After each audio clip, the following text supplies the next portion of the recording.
matatalino. Yun ang ano ko, hindi yung yaman kami, hindi yun yung asawa ko. Yun ang pinagmamalaki ko. Yung matalino. Oo.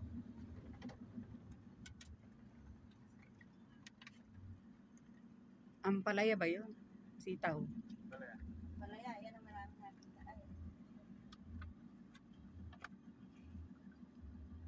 Narito po kami sa asyenda nila Maribik.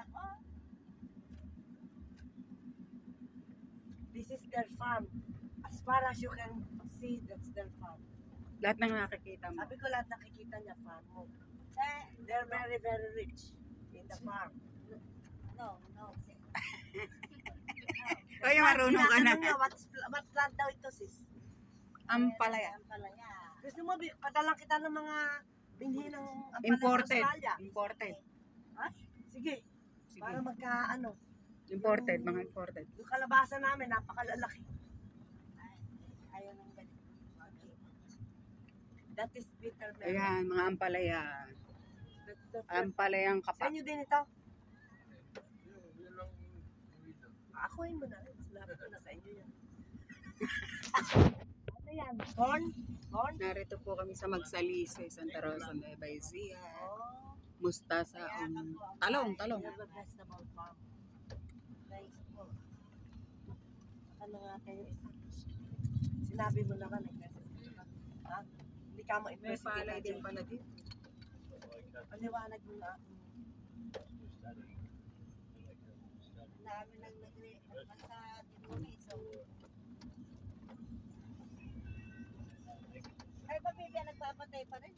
Oo. Eh, matakot, bibili ko ng lupa yun. Bitoka. May umorder na siguro. Kaya sasangitan pa ako ng kaon.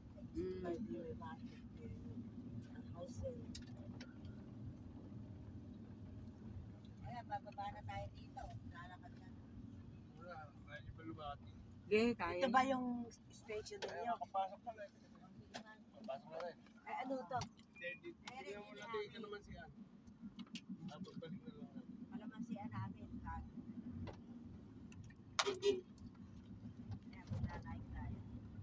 May luto ang pala dito. Ano yan, patola? Upo. Wala na po nga. Kalabasa, wala. Diba?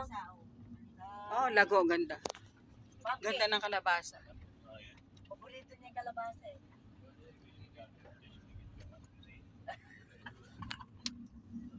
Dalawa. Sometimes, not all the time.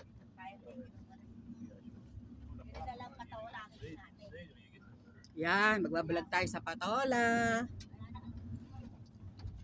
Magkano kilo ng patola? Sarap niya sa miswa na Ate Jay. Magluto ka nga.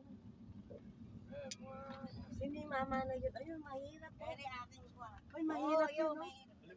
Yung barong-barong. Ayun, gusto ko yun. Wala siyang dalaatang... Ayun na, may nakita akong mga bata doon. Pwede ba natin balikan? Tingnan ko mga size nila. Oo, sige. Good morning. Ayan, daming fans ni Maribik. Naku, baka makakita ng jowa. Tapos.